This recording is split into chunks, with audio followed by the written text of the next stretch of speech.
Anticipation gripped the thousands gathered in Vatican City. All eyes were fixed on the narrow chimney protruding from the Sistine Chapel. For hours, the world had watched and waited.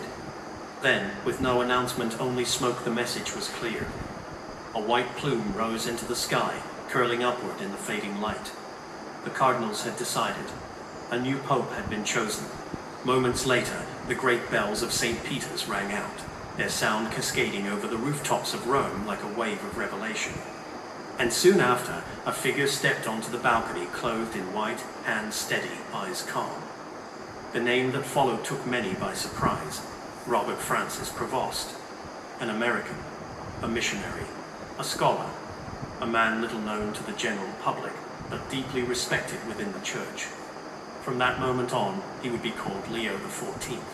Born on September 14, 1955, in Chicago, Illinois, Robert Prevost grew up in a city known for its vibrant Catholic communities and long immigrant traditions. He was raised in a working-class neighborhood, the son of a devout family that prioritized faith, discipline, and service. Even as a child, he was drawn to the quiet sanctity of the church, captivated by the sense of mystery and mission it carried. His vocation did not arise suddenly, it unfolded, like the slow turn of a page, through years of study, reflection, and personal surrender.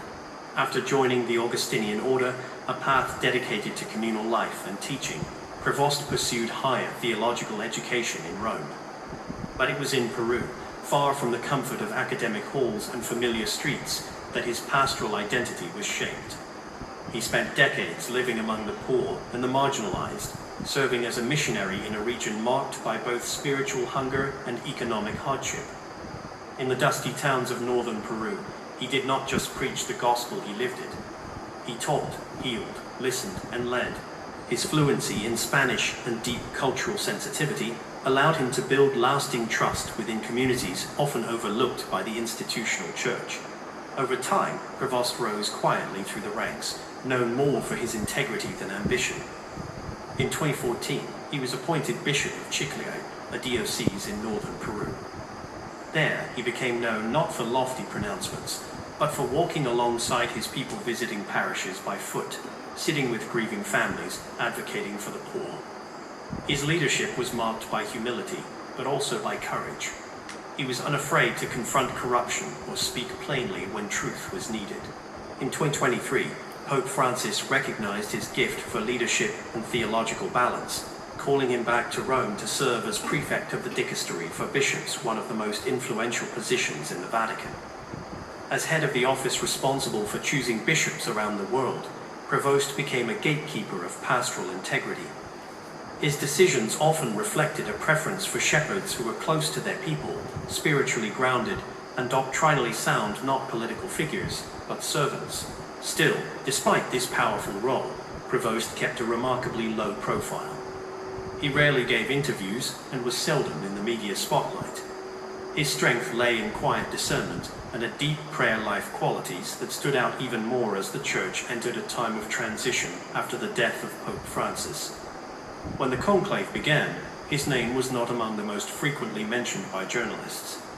Yet within the walls of the Sistine Chapel, where the future of the Church is decided through prayer, silence, and deliberation, his name began to echo with growing clarity.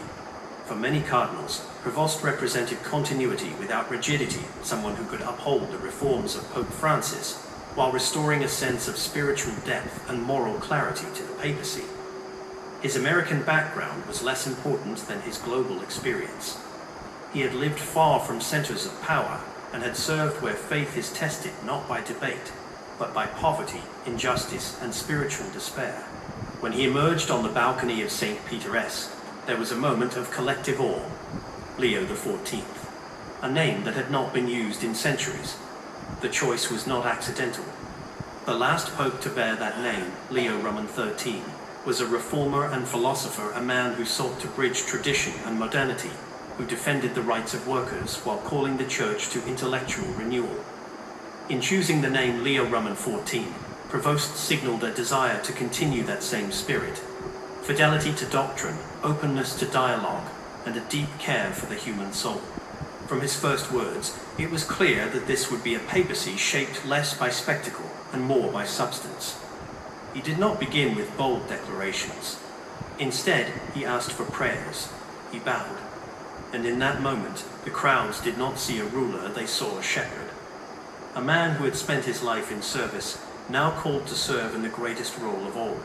The world took notice, not only because Leo XIV was the first American pope in history, but because of what he represented: a return to quiet authority, pastoral wisdom, and a deep sense of mission.